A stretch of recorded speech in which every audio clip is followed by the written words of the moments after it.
Nós vamos, então, retomar o estudo do capítulo 5 de Missionários da Luz, intitulado Influenciação. Nós paramos na semana passada, num determinado ponto. Eu vou voltar um pouquinho para poder retomar o que a gente tinha visto, né? Neste ponto, a irmã do rapaz que está sendo observado por André Luiz e por Alexandre, uma menina de 16 anos que está sendo influenciada por Alexandre para que eles possam ouvir o que eles precisam ouvir, a mãe e o irmão. E Alexandre está se utilizando da menina, que com 16 anos ainda está bastante... Ela ainda traz bastante a influência de quando encarnou, né? É um espírito, assim, bastante interessado no seu progresso e ainda não se deixou levar pelo interesse pessoal, por tudo aquilo que nós sabemos que os adultos são mais sujeitos, né? E ela então diz para o rapaz: quem sabe, mano, você está sob a influenciação de entidades menos esclarecidas. Aí o rapaz disse: sim, por isso mesmo eu venho tentando o desenvolvimento da mediunidade, a fim de localizar a causa de semelhante situação. Quer dizer, essa resposta do rapaz nos mostra como, na época, não haviam estudos, não haviam cursos de educação mediúnica, nada disso, né? E ele estava mal orientado, mal informado a respeito disso, querendo desenvolver a mediunidade antes de desenvolver as suas qualidades ou conhecimento da doutrina como um todo, né? E, na sequência,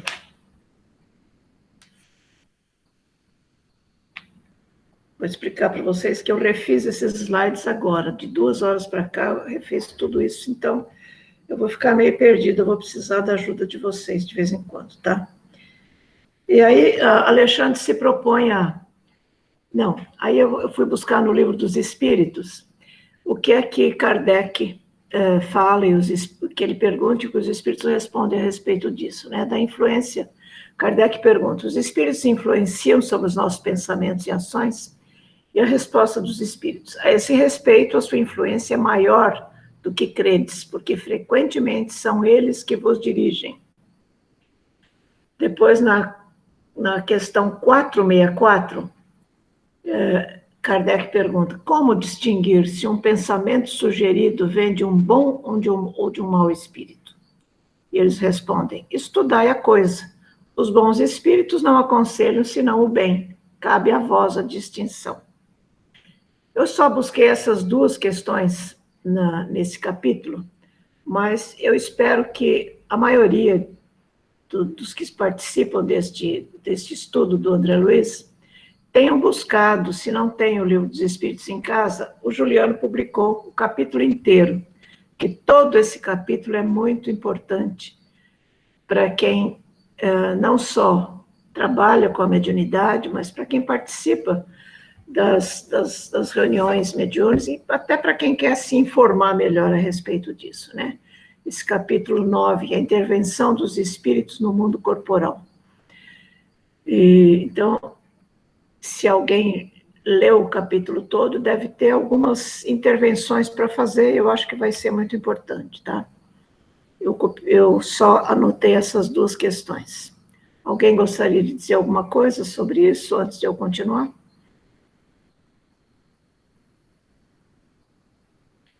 Juliano, pode falar. Eu gostaria. Uma coisa interessante, né, isso que você falou sobre a diferença do desenvolvimento mediúnico da educação mediúnica, né?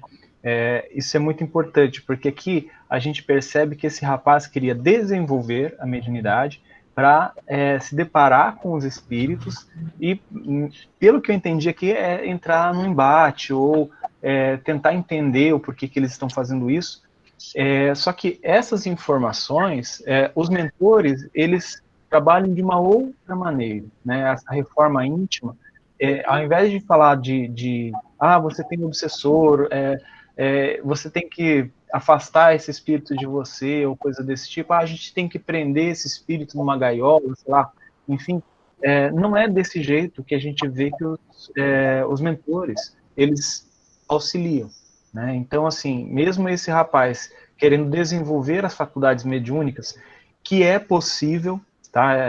Pelo que eu entendi, assim, do espiritismo até agora, você consegue desenvolver. É claro que existem aqueles que nascem com uma mediunidade que o Décio Iandoli chama uma mediunidade dinâmica, que antigamente a gente chamava de ostensiva, né? Que é aquela mediunidade que é quase irrefreável. E existem aqueles médiums que eles chamam de estáticos, aqueles que têm percepções, mas para que eles consigam refinar as percepções, eles precisam educar, né, e desenvolver a mediunidade. Só que a visão, como você disse ali no passado, era muito só de desenvolver a capacidade da clarividência, da clareaudiência, da psicografia, da psicofonia. Para eles interessava esse desenvolvimento. E hoje em dia, nos cursos, na maioria das entidades do Espiritismo, né, FEB, FESP, Aliança, todas essas federativas, eles buscam muito a educação do médium, né? Então, assim, a gente, eu e a Miriam colaboramos com o curso do Educação Mediúnica nesses 2 últimos anos, e uma coisa que a gente percebe, assim, a maior parte de todo o curso, eu vou dizer lá 80%, é sobre evangelho. E os 20% é sobre desenvolvimento da mediunidade, desenvolvimento da percepção, para você sentir a proximidade de espíritos, a sintonia. Então isso é muito interessante. E é claro que Alexandre depois vai esclarecer isso muito bem, sobre o porquê, qual a distinção disso, né? Certo, sem dúvida. Obrigada, Juliano. Mais alguém tem alguma coisa para dizer sobre isso? Então, vamos dar continuidade ao próximo slide, por favor. Aí, Alexandre coloca a mão direita na fronte da menina e fala com os dois que estão sendo vítimas do vampirismo, né? A mãe e o rapaz. Neste caso, a menina fala com o Alexandre, intuída pelo Alexandre. Neste caso, concordem que o desenvolvimento mediúnico deve ser a última solução, porque antes de enfrentar os inimigos, filhos da ignorância, deveríamos armar o coração com a luz do amor e da sabedoria. Se você descobrisse perseguidores invisíveis em torno de suas atividades, como beneficiá-los cristãmente sem a necessária preparação espiritual? E Alexandre continua dizendo, ele fala mais algumas coisas a respeito dessa questão, né? Não, ele dá continuidade dizendo isso. A reação educativa contra o mal é sempre um dever nosso, mas antes de cogitar de um desenvolvimento psíquico, que seria talvez prematuro, deveremos procurar a elevação de nossas ideias e sentimentos. É isso que o Juliano acabou de explicar, né? Quer dizer, hoje, as federações em geral, as casas espíritas em geral, já são orientadas a fazer isso, né, através da educação mediúnica. E aí ele continua dizendo, não poderíamos contar com uma boa mediunidade sem a consolidação dos nossos bons propósitos. E para sermos úteis nos reinos do espírito, cabe-nos aprender, em primeiro lugar, a viver espiritualmente, embora estejamos ainda na carne. Quer dizer, isto é Alexandre falando com os dois através da menina. Mas eu gostaria de comentar um pouco essa última frase, essa última parte da frase aqui. Viver espiritualmente, embora estejamos ainda na carne. Quer dizer, isso é um dever de todos nós encarnados, na verdade, né? Mas nós espíritas que temos o conhecimento de como tudo isso acontece, temos a obrigação de nos esforçarmos nesse sentido. Já houve aqui mesmo nesse grupo uma discussão, o início de uma discussão sobre isso, que não se chegou, não houve continuidade, porque já estava no final da reunião, Mas entre nós mesmos existem aqueles que acham que é possível a gente viver espiritualmente na carne, e existem aqueles que é impossível viver espiritualmente na carne. É claro que isso depende do ponto de vista de cada um, talvez até a gente esteja pensando a mesma coisa, mas a maneira de se expressar talvez é que seja diferente, né? É claro que não é fácil nós vivemos espiritualmente enquanto encarnados, mas eu pessoalmente acredito que é possível nós nos melhorarmos a cada dia, quando temos consciência de que nós estamos aqui de passagem, né? Os espíritos estão cada vez mais sendo mais objetivos nas suas expressões conosco, para que nós saiamos dessa ilusão de que só o fato de sermos espíritas, o fato de praticarmos a caridade, entre aspas mesmo, né, já nos dá o direito de esperar uma situação melhor no plano espiritual. Isso é o que tem acontecido com a maior parte dos espíritas ao desencarnar. E isso tem preocupado muito os espíritos que nos orientam, que nos dirigem, que estão preocupados mesmo conosco, né? Então, através dos últimos livros psicografados, das últimas mensagens que temos recebido, nós temos percebido isso, que nós precisamos mudar as nossas atitudes no dia a dia. A gente não pode, não deve continuar fazendo tudo como vínhamos fazendo há décadas e como vínhamos fazendo há encarnações passadas, né? Ontem mesmo na palestra eu disse isso, que a irmã disse que nós estamos repetindo isso há milênios. Talvez agora, por causa dessa fase de transformação da Terra, os espíritos estão mais preocupados e estão querendo que nós aceleremos o nosso processo de aproveitamento reencarnatório, né? Alguém tem alguma coisa mais a falar sobre isso? Essa questão de viver espiritualmente? Fala, Juliano. Então, eu achei muito interessante isso e me veio uma pergunta, sabe, Irene, na mente, assim, como seria viver espiritualmente na carne? É claro que isso é uma pergunta para cada um de nós, né?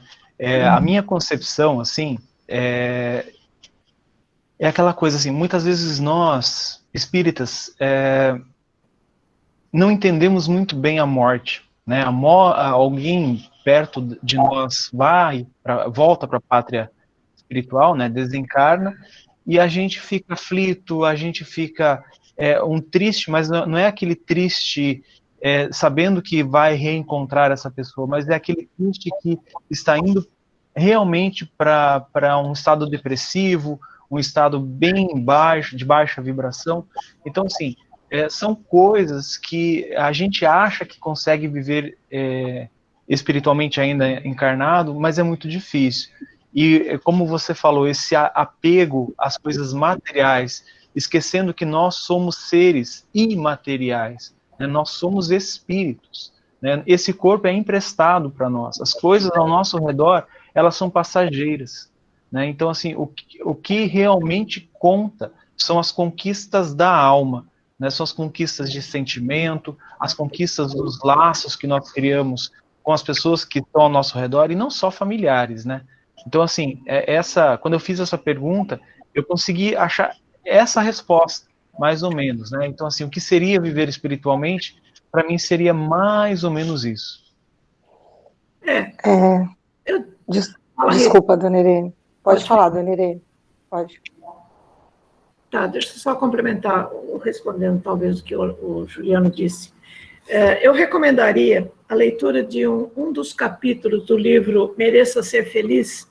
Segundo a Hermance, esse livro foi a reprodução de um curso que Eurípides Barçanufo deu no Hospital Esperança para aproximadamente 100 médiuns, ou melhor, 100 espíritos que, através dos médiuns, têm a oportunidade da psicografia aqui na Terra.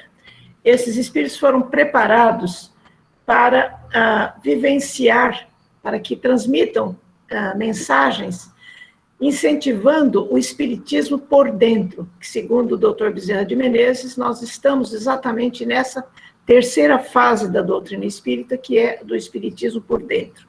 Isso não significa, a meu ver, que nós devamos esquecer que estamos encarnados. que nós devamos esquecer a vida na Terra, que devemos viver a vida como se estivéssemos no plano espiritual, absolutamente. Nós devemos viver, sim, integrados. Tem uma mensagem do Hamed que fala o homem no mundo, né, que explica também muito bem isso.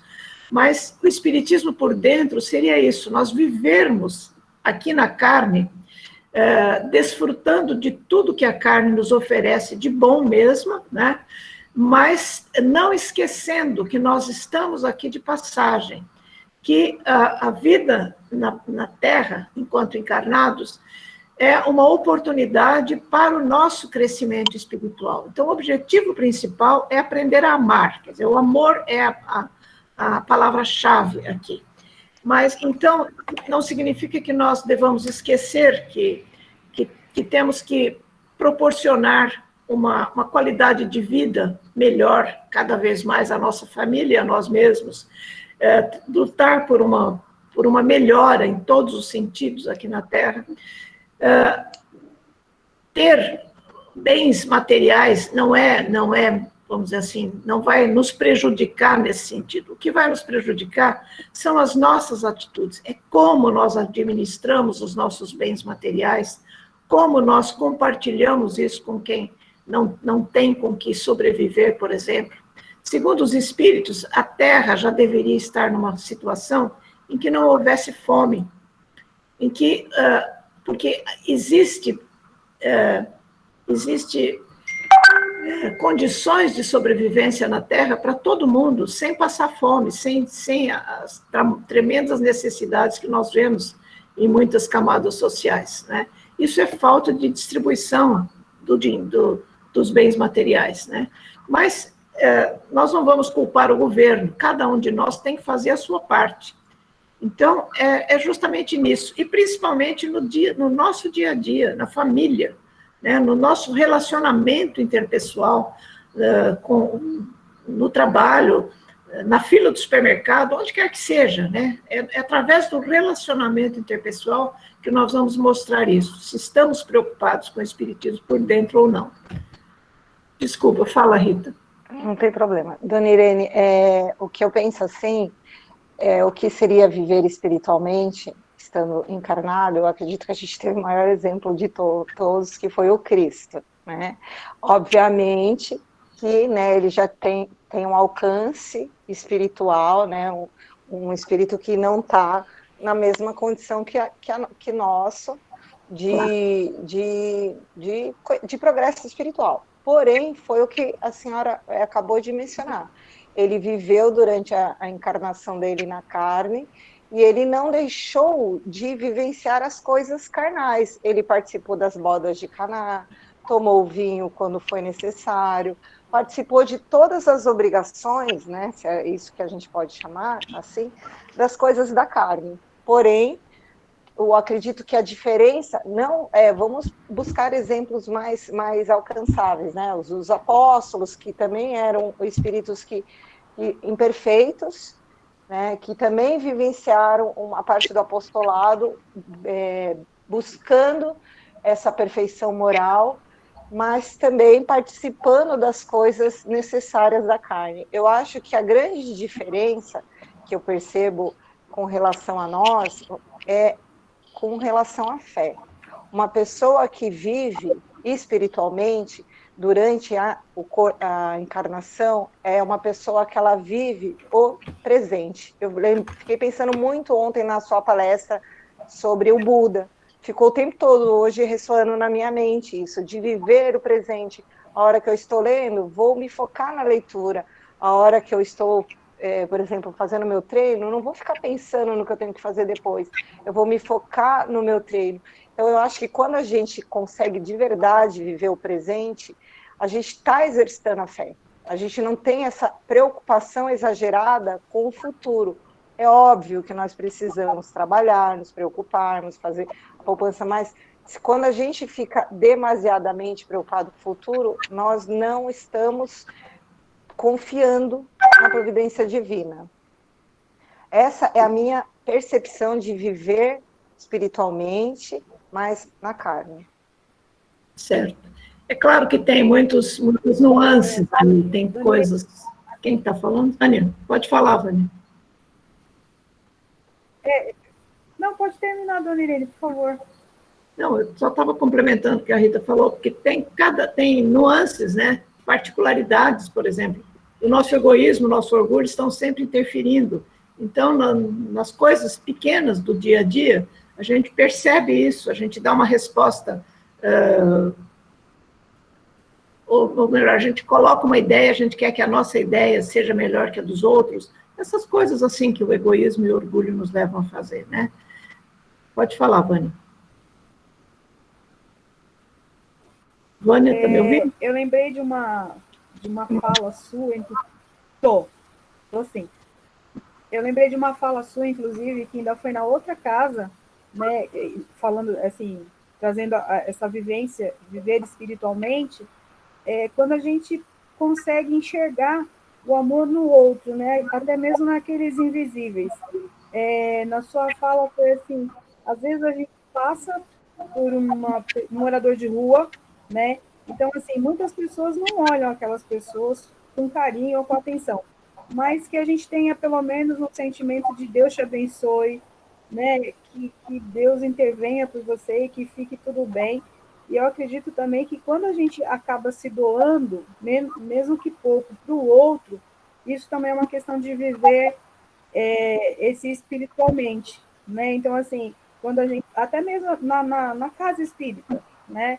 São questões assim, que a gente está aprendendo a viver, né, esse espiritualmente, e toda vez que a gente se doa para o outro, é um pouquinho desse viver. Eu acredito que a gente tenha que aprender a viver, fazer esse exercício dentro da nossa casa. Porque, como a Rita disse, e como foi comentado num passeio que eu fiz esse final de semana, o Papai do Céu, ele praticamente teve como os apóstolos aquelas pessoas que mais realmente precisavam, né, viver essa experiência. Então, acho que isso serve também para a gente. E aí, quando a gente traz tudo que a gente, todo o pouco de aprendizado que a gente vai tendo para dentro da nossa casa, do que a gente está vivendo e por que a gente está vivendo, a gente vai observando o quanto também a gente precisa viver esse amor dentro do nosso lar. É mais difícil, mas a gente conseguindo pelo menos um pouquinho lá fora e trazendo para dentro, acho que facilita bastante. Ajuda, né, pelo menos. Sem dúvida. Foi essa observação. É isso mesmo. Muito obrigada pela sua participação. Cada um de nós vai encontrar dentro de si a maneira de viver um pouco melhor espiritualmente, né? Nós estamos ainda um pouco distante disso, mas o esforço diário nesse sentido, acho que é uma obrigação, como eu falei há pouco, de cada um de nós, né? Dando continuidade aqui no capítulo 5, essas palavras de Alexandro, através da menina, incomodaram muito os espíritos que são os vampirizadores do rapaz e da mãe, né? E eles já estavam sob a influência total desses espíritos, então responderam para a menina. A mãe disse para a menina que ela não tinha idade bastante para isso, que ela não devia se preocupar com essas coisas, e que ela não tinha o direito de dar a opinião dela sobre o assunto, né? Ela não conhecia o suficiente para isso. E tanto a mãe quanto o rapaz começaram a dizer que quando ela crescesse mais, quando ela tivesse os problemas que eles tinham, aí começaram a se queixar, né? O coitadismo veio à tona e eles falaram muito sobre isso. E Alexandre tinha tirado a mão da destra da menina, da fronte da menina, e aí explicou para o André Luiz, que estava preocupado em dar uma solução para aquela situação, né? E aí ele perguntou para o André Luiz, para o Alexandre, se não seria possível eles ajudarem mais aquelas pessoas, né? Aí o Alexandre respondeu, se de fato, não, este slide aqui, acho que os dois têm o mesmo número, foi erro meu. É o anterior primeiro, acho. Por favor, Juliana, ali. Ele disse, não. Espera aí. ver se eu...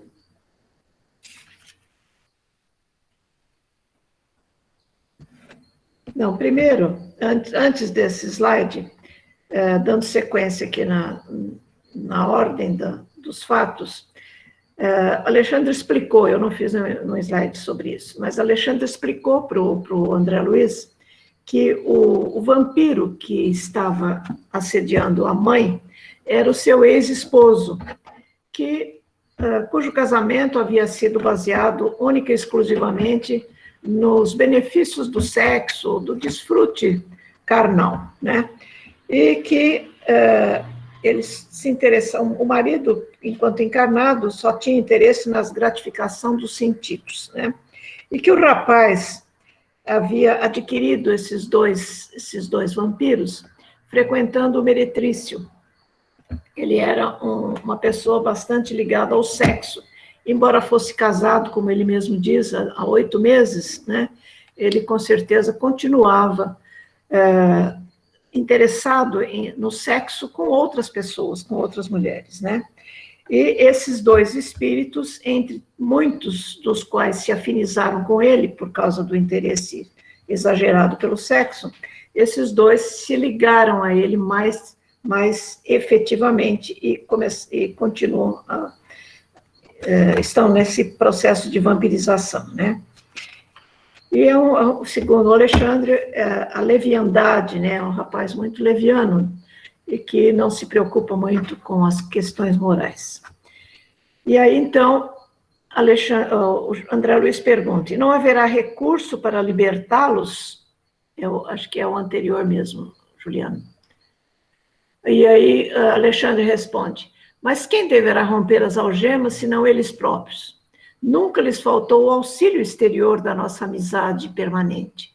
No entanto, eles próprios alimentam-se uns aos outros no terreno das sensações sutis, absolutamente imponderáveis para os que lhes não possam sondar o mecanismo íntimo. É inegável que procuram agora os elementos de libertação. Aproximam-se da fonte do esclarecimento elevado, sentem-se cansados da situação e experimentam efetivamente o desejo de vida nova. Contudo, esse desejo é mais dos lábios que do coração. Aí vai ficar faltando... É mais dos lábios que do coração.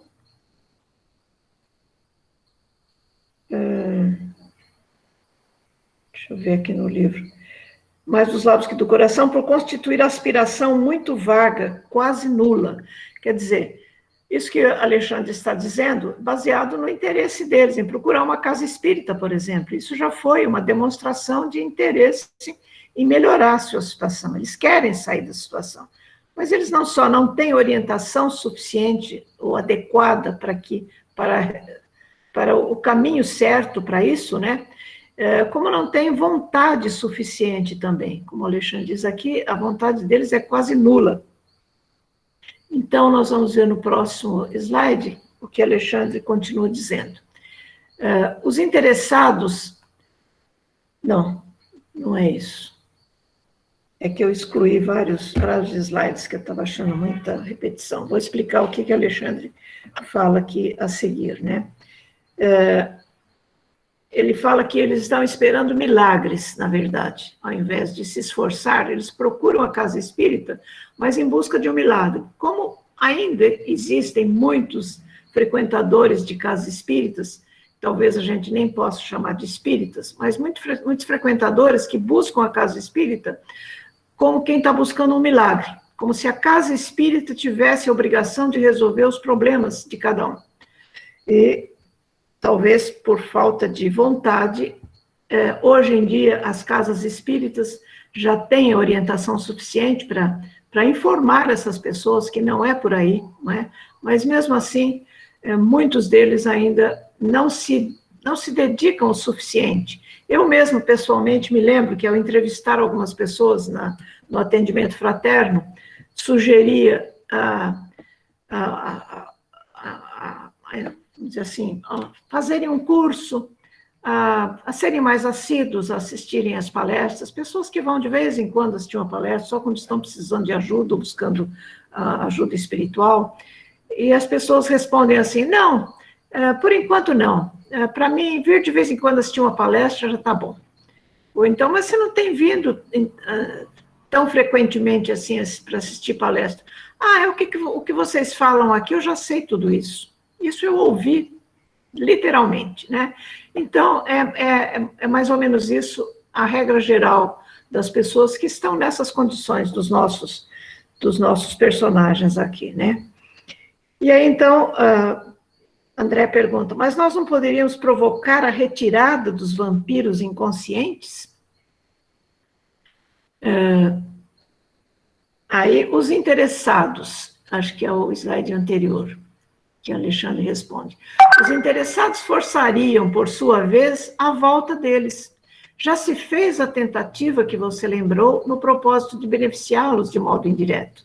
Mas a nossa irmã se declarou demasiadamente saudosa do companheiro. E o nosso amigo afirmou intimamente sentir-se menos homem, levando humildade à conta de covardia, e tomando desapego aos impulsos inferiores por tédio destruidor. Tanto expediram reclamações mentais, que as suas atividades interiores constituíram verdadeiras invocações, e em vista do vigoroso magnetismo do desejo constantemente alimentado.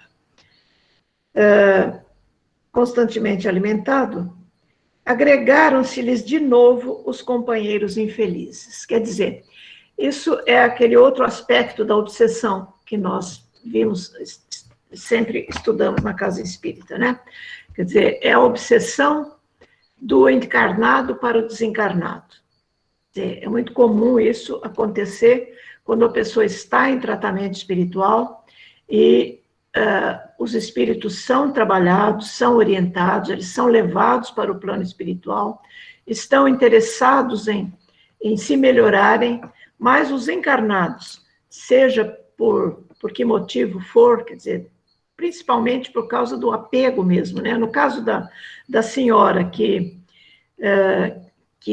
tem o assédio do ex-marido, do marido desencarnado, ela sentia naturalmente os fluidos do marido, sentia a presença dele, mesmo que não tivesse consciência disso, né?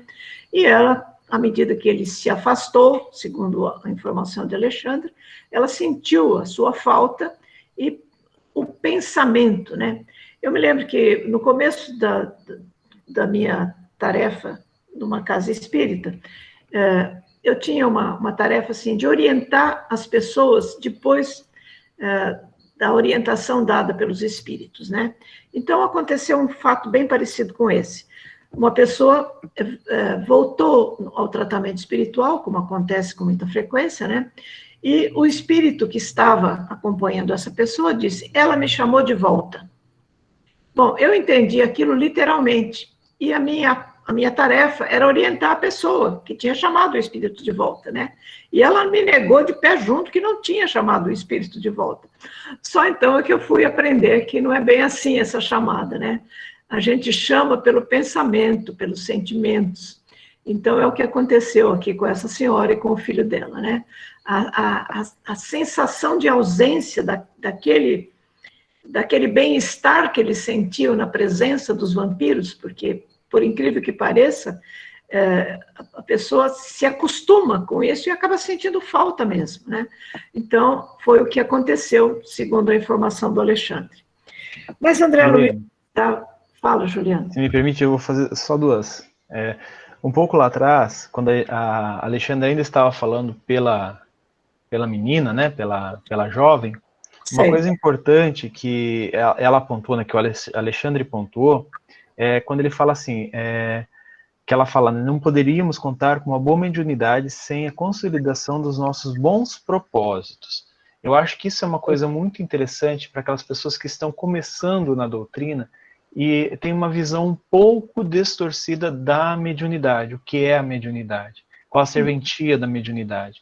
Eu acho que muitos, eu quero ir para ver espírito, eu quero ir para comungar com o plano espiritual.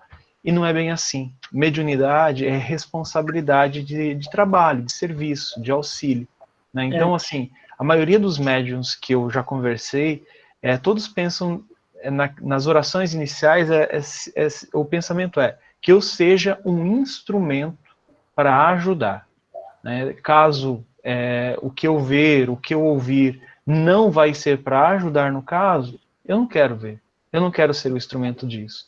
Então é o que eu percebo que o Alexandre estava colocando aqui, que esse pensamento do rapaz era um pensamento mais egoísta do que altruísta, né? Ele queria para resolver os problemas dele, e ao invés de entender que a mediunidade é um dom concedido, né, natural, mas concedido por Deus, para que nos ajudemos mutuamente, e não algo egoísta e individual, né? E a segunda pontuação, né, deixa eu ver aqui, me achar aqui, essa questão deles se hermanarem, né? Isso é uma coisa que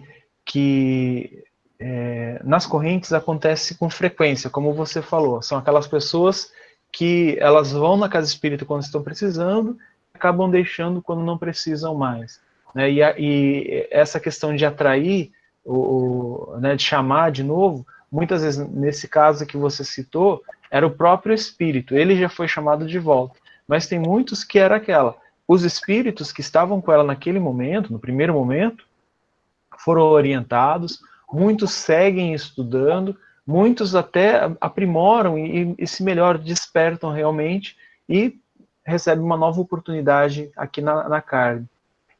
Mas passado um tempo, esse mesmo assistido, num segundo momento, chamam de espíritos diferentes, outras entidades, outros espíritos, mas com os mesmos pensamentos, as mesmas emanações que ela tinha no primeiro momento. Por quê? Porque ela não mudou. Os espíritos não são os mesmos, mas a emanação é. Então aquilo atraiu uma nova galera, vamos dizer assim, para junto dela. Questão de afinidade, né? Aquele outro que já conseguiu melhorar não tem mais afinidade com esse encarnado, mas tem muitos outros que precisam disso, né? Que atendem imediatamente, sem dúvida. Tudo bem, é isso mesmo, Juliana, obrigada. Bom, então, o que aconteceu depois disso?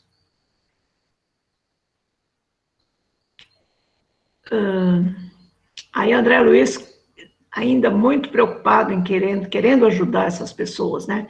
Quem sabe poderíamos conduzir essas entidades ao devido fortalecimento. Aqui ele está preocupado em ajudar os espíritos, os vampiros, né? Não será razoável doutriná-las, incentivando-as ao equilíbrio e ao respeito próprio? Aí Alexandre responde, quer dizer, tudo que André Luiz fala, eles já fizeram. É uma lição de vida para o André Luiz, né? Semelhante recurso não foi esquecido. Essa providência vem sendo efetuada com a perseverança e o método precisos.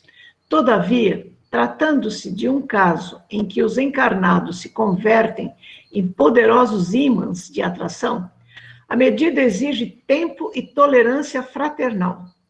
Temos grande número de trabalhadores consagrados a esse mistério em nosso plano e aguardamos que a semeadura de ensinamentos dê seus frutos.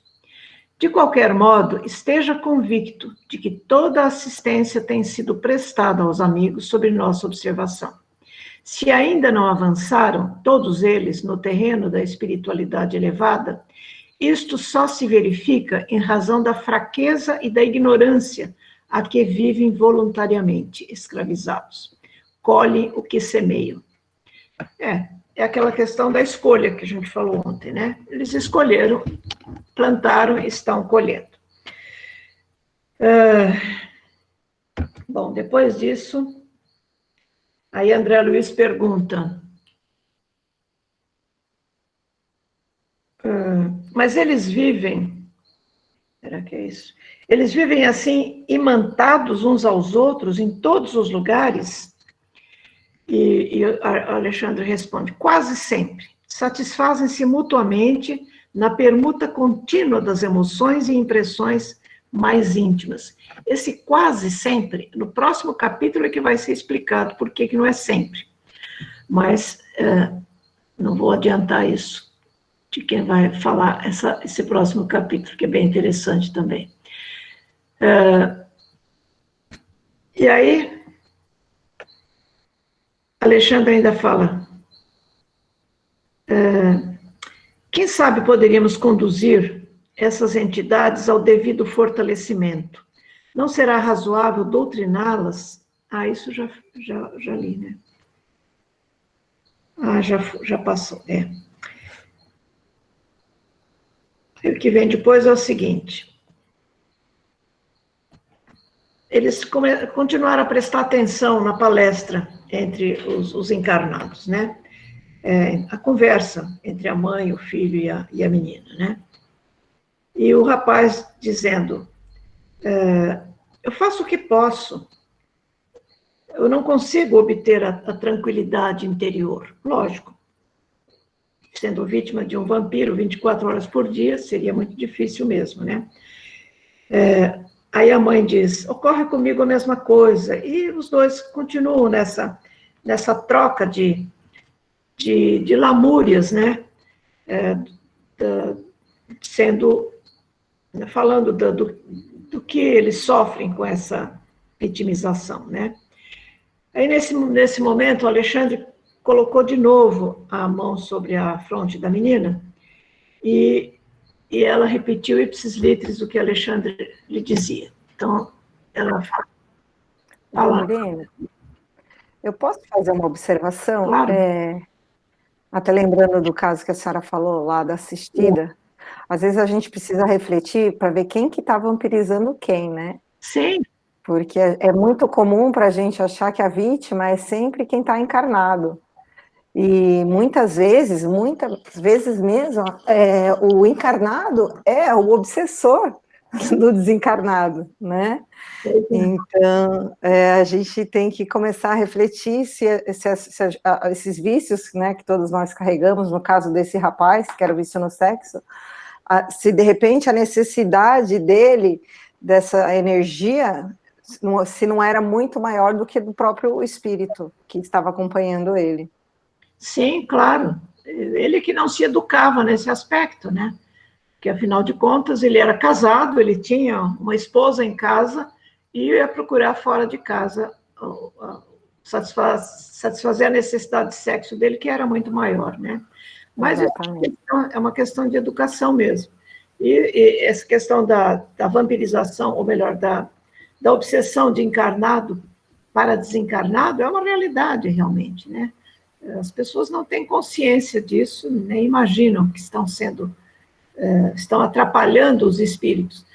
Até em outras situações, né? Por exemplo, quem ainda não tem espiritismo por dentro em relação às perdas de bens de pessoas queridas, né?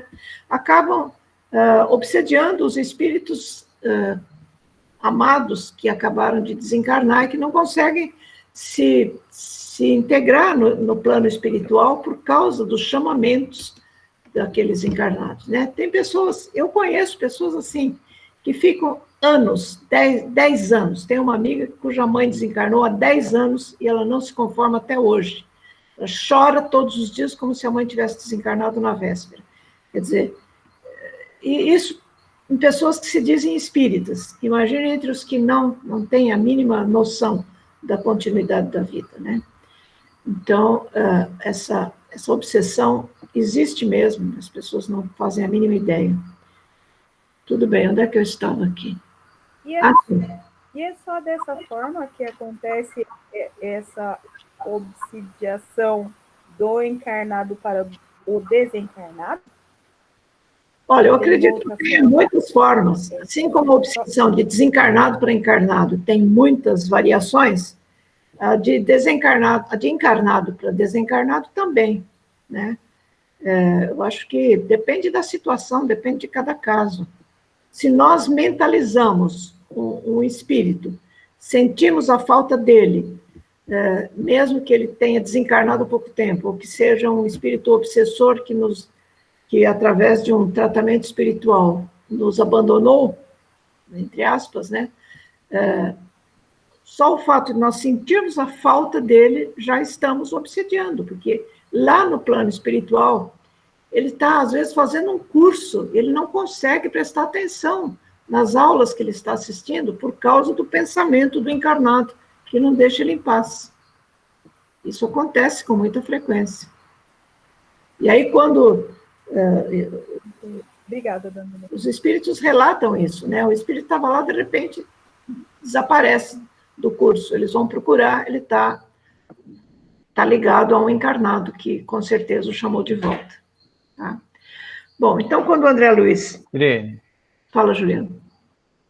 Só para responder aqui para a Vânia, o principal, né, como a gente já pontuou, é a questão da sintonia vibratória, da sintonia de pensamentos, né? Lá certo. No livro Pensamento e Vida, logo no primeiro capítulo, o Emmanuel fala assim, ó, em todos os domínios do universo vibra, pois a influência recíproca.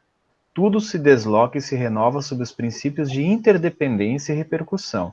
O reflexo esboça a emotividade plasma a ideia. A ideia determina a atitude e a palavra que comandam as ações. E um pouco mais à frente ele fala assim, ó, respiramos no mundo de imagem que projetamos e recebemos.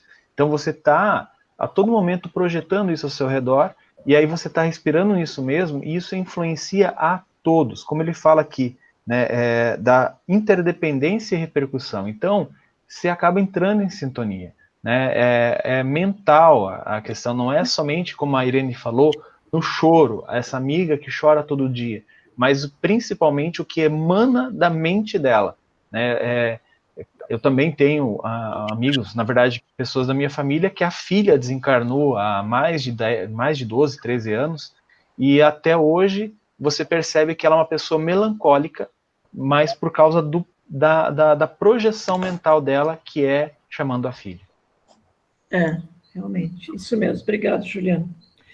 Posso fazer uma pergunta? Claro. Joanice. Pode falar, Joanice. Bom, nesse caso aí vocês estão falando assim, que eu entendi, no sentido de quando desencarna um ente querido e a pessoa fica saudosa, né? E eu fico lamentando porque fulano se foi, eu fico, tipo, chamando a pessoa de volta. É isso que a gente fala, né? Não fica lamentando que você fica chamando a pessoa de volta. Mas e num caso em que a pessoa se vai e, por exemplo, eu não gosto da pessoa e eu fico pensando assim, ainda bem que já foi, ainda bem que já foi. A pessoa sente essa vibração também? Sem dúvida. Claro. Então, ela não é... Porque o mau pensamento está comigo, a pessoa não está assim, não tinha esse mau pensamento, mas ela não é englobada em algum pensamento. Energia. Mas ela não recebe uma proteção, que ela não vai conseguir, que ela não vai receber essa energia dessa emanação ruim que eu estou mandando, porque não é uma sintonia, é uma coisa só minha, eu que estou sentindo ela, não sente por mim, né? Ela não vai receber uma proteção para não receber esse tipo de sintonia? A sintonia se estabelece pela vibração, né? Pensamento é vibração.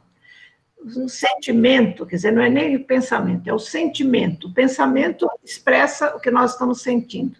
Então, através de um pensamento negativo para uma pessoa encarnada ou desencarnada, você emite uma energia, uma vibração que vai atingir aquela pessoa, esteja ela encarnada ou desencarnada. Então, se a pessoa, ou se o espírito, no caso, for um espírito mais evoluído, mais desprendido, ele pode não se deixar atingir por essa vibração negativa que você enviou para ele. Mas, se ele não tiver essa evolução necessária para isso, ele vai se deixar atingir e você vai receber de volta essa vibração negativa. De qualquer maneira, toda vibração negativa que nós emitimos, ela volta para nós. O espírito ou a pessoa encarnada, que é o objeto da nossa vibração negativa ou positiva, pode não receber por estar numa condição diferente, né? Isso, a irmã se explica muito bem quando ela fala dos cordões energéticos. A irmã, se o pai João de Angola também explica sobre isso, né?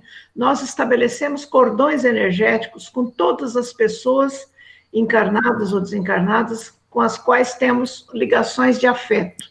Temos motivando.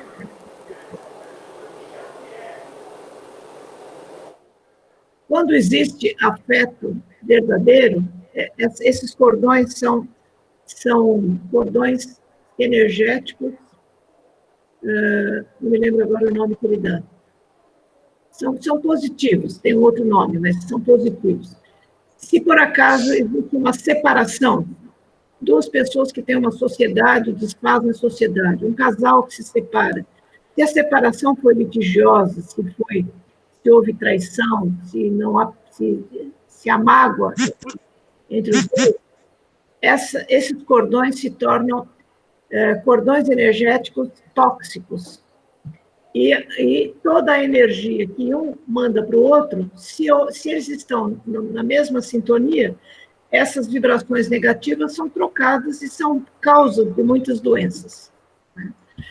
Quando uma dessas pessoas quer se libertar da outra, os dois encarnados, vamos supor os dois encarnados, uma delas estuda, aprende isso que nós estamos falando, por exemplo, e quer se libertar. Ela pode se libertar, ela consegue, através da mudança de pensamentos, de sentimentos e de atitudes, se higienizar ao seu redor. Quer dizer, a sua aura se torna mais positiva.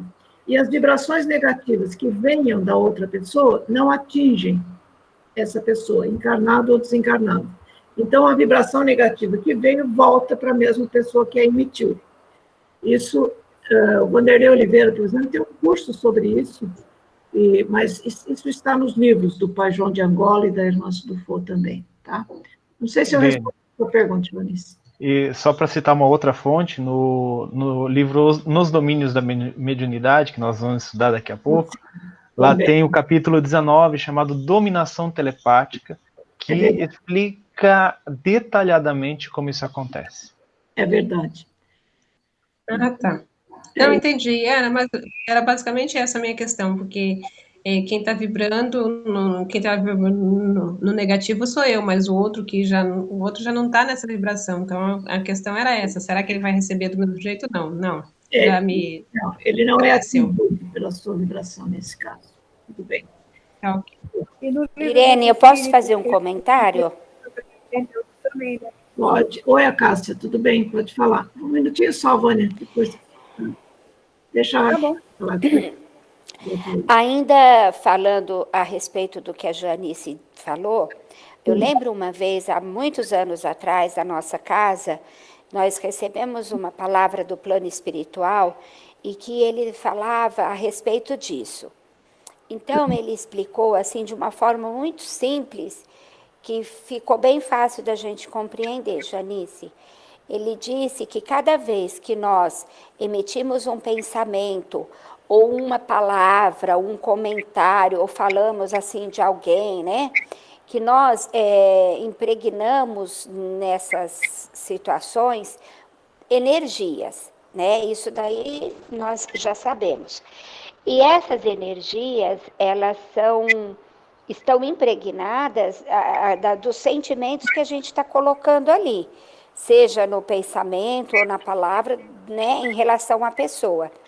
Isso vai até essa pessoa, que é como a Irene estava falando dos cordões que são feitos, né, Irene?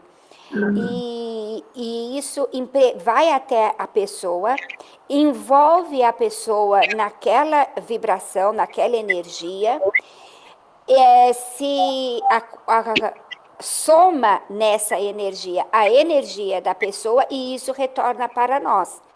Então, assim, se nós falarmos coisas negativas de alguém, essa energia ela vai ir negativa para essa pessoa, né?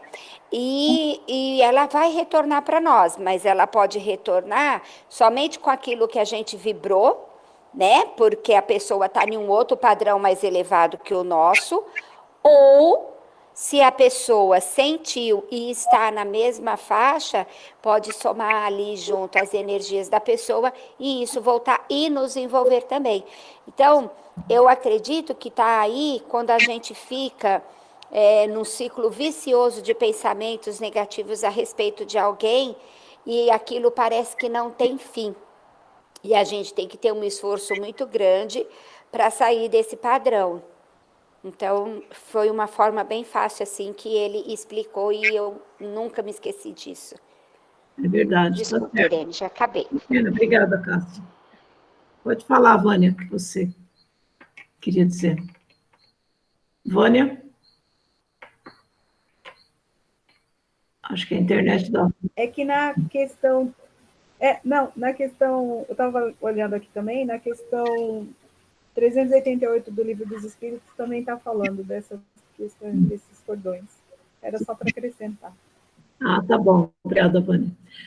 Então, esse capítulo do Livro dos Espíritos tem muita coisa interessante, eu acho que todos deveriam estudá-lo do começo ao fim, tá? Eu acho que nós estamos quase na hora. Isso que o Alexandre começa a falar aqui é um parágrafo bastante longo, eu acho que não vale a pena a gente começar, porque não vai dar tempo de terminar. O que vocês acham?